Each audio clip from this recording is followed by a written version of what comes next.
क्या कोई सिर्फ एक वोट से चुनाव हार सकता है या फिर चुनाव जीत सकता है? अगर आपने ये बातें सिर्फ अभी तक सुनी हैं, तो हम आपको आज ऐसी खबर बताने जा रहे हैं जो आपको इस बात पर और ज्यादा यकीन पक्का कर देगी कि लोकतंत्र में सब कुछ मुमकिन है। दरअसल जिस तरह से अभी 5 राज्यों में चुनाव हुए हैं और उसके नतीजे सामने आए हैं, तो बहुत सारी चीजें लोगों को हैरान कर रही हैं।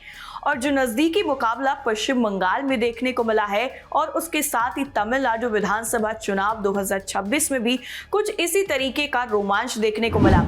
नई पार्टी टीवीके ने 108 सीटों के साथ बड़ी जीत दर्ज कर राज्य की राजनीति में मजबूत एंट्री की, जबकि डीएमके को कई अहम सीटों पर हार का सामना करना पड़ा। कुछ सीटों पर मुकाबला इतना ज्यादा करीबी रहा कि हार जीत का अंतर बेहद ही कम वोटों से तय हुआ। वहीं एक घरेलू कामगार के विधायक बनने की कहानी ने भी इस पूरे चुनाव को काफी ज्यादा दिलचस्प बना दिया, जिसने दिखाया कि लोकतंत्र में हर वोट की अहमियत कितनी बड़ी होती है। दरअसल तमिलनाडु विधानसभा चुनाव के परिणाम घोषित हो चुके हैं। तमिलगा वेत्री कजगम यानी टीवीके ने राज्य में सबसे ज्यादा सीटें जीतकर इतिहास रच दिया है।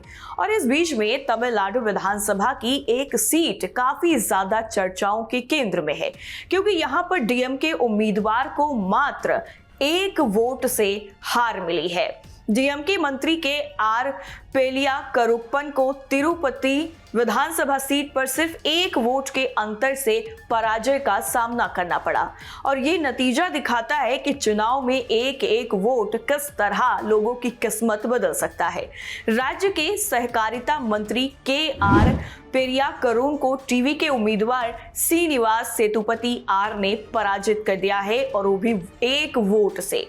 मतगणना पूरी होने के बाद सेतुपति को मात्र 1 वोट ज्यादा मिला और इसी के आधार पर उन्हें जीत हासिल हुई है।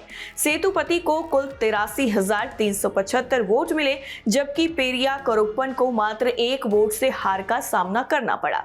बेहद ही कम अंतर के कारण यह मुकाबला हाल ही के चुनावी इतिहास के सबसे करीबी मुकाबलों में से एक बन गया है। इसके साथ ही इसकी तुलना उन उदाहरणों से की जा सकती है जहां उम्मीदवार केवल 1 वोट से जीते या हारे हैं, और ये परिणाम बताता है कि प्रत्याशी की किस्मत मात्र 1 वोट से भी बदल सकती है। दरअसल आपको बता दें, तमिलनाडु की सभी 234 विधानसभा सीटों के लिए वोटों की गिनती पूरी हो चुकी है, जिसमें तमिलगा वेट्री कजगम यानी टीवी के चुनावी परिणामों में विजेता के रूप में उभर कर सामने आई है। टीवीके ने 108 सीटें जीतकर अपने प्रतिद्वंदियों से काफी आगे निकलते हुए राज्य में एक बड़ी राजनीतिक सफलता हासिल की। डीएमके 59 सीटों के साथ दूसरे स्थान पर रही, जबकि एआईएडीएमके 47 सीटों के साथ तीसरे स्थान पर रही। भारतीय राष्ट्रीय कांग्रेस 5 सीटें जीतने में कामयाब रही और पीएमके ने 4 सीटें जीती हैं। घर में झाड़ू पोछा करने वाली कलिता माझी बनी विधायक।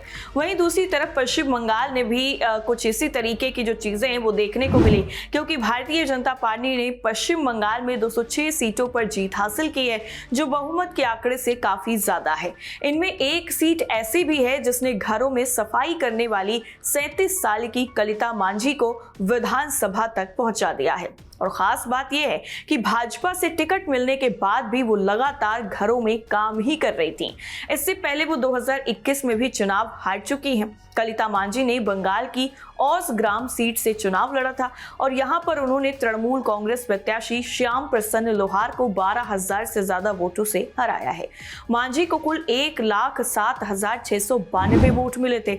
सीट पर तीसरे स्थान पर लेफ्ट नेता चंचल कुमार माझी रहे और महज 2,082 मतों के साथ चौथे स्थान पर तापस बराल बने रहे। 2,500 रुपए महीने में करती थी काम। वहीं आपको बता दें कि गुस्कारा क्षेत्र की रहने वाली कलिता माझी चुनाव में उतरने से पहले 4 घरों में घरेलू काम किया करती थी और उनकी आय 2,500 रुपए महीने थी। कहा यह जा रहा है कि स्थानीय स्तर पर उनका जुड़ाव बड़ी वजह रहा है कि भाजपा ने उन्हें 2021 की हार के बाद भी फिर से टिकट दिया। बीते विधानसभा चुनाव में वो टीएमसी उम्मीदवार से 11,815 वोटों से हार गई थीं। प्रचार और घर के काम एक साथ। दरअसल कलिता मांझी पात्रा परिवार के घर पर काम करती हैं और इसके साथ ही उन्होंने ये भी बताया है कि उनके साथ वो 20 सालों से ज्यादा वक्त से जुड़ी हैं और परिवार के सदस्य की तरह ही हैं। वो सुबह 7 बजे उनके घर पहुंच जाती थी और कुछ देर काम करने के बाद निकल जाती थी। खबर ये भी है कि अब जब वो चुनाव में व्यस्त हो गई थी तो परिवार को घर के कामों में काफी परेशानी का सामना भी करना पड़ा। पात्रा ने कहा कि वो चुनाव में टिकट हासिल करने के बाद भी घर के काम करती रही और प्रचार के साथ मजबूत संतुलन बनाया। उन्होंने ये भी कहा कि तो हमने उन्हें कहा कि वो प्रचार पर ध्यान दें। इसके बाद वो सुबह आती थी, लेकिन जब हमने उन्हें डांटा तो उन्हें आना बंद करना पड़ा और अपनी जगह किसी और को भेजा। क्या बोली कलिता मांझी? वहीं इस पूरे मामले को लेकर के कलिता मांझी ने कहा है कि जब मेरे नाम की घोषणा हुई तब मैं 2 घरों में घरेलू सहायिका के रूप में काम कर रही थी और महीने के 4,500 रुपए कमा रही थी। जिस तरह से उनकी दिनचर्या चल रही थी वो अब काफी ज्यादा फिलहाल के लिए बदलती हुई नजर आ रही है। तो ये कहा जा सकता है कि लोकतंत्र के महापर्व में एक एक वोट किस तरह से लोगों की किस्मत बदल सकता है, किसी को हार दिला सकता है तो किसी को जीत दिला सकता है। कैसी लगी आपको ये दोनों खबरें, हमें जरूर बताइए। बाकी तमाम देश दुनिया की खबरों के लिए आप देखते रहिए TV7 भारत। नमस्कार।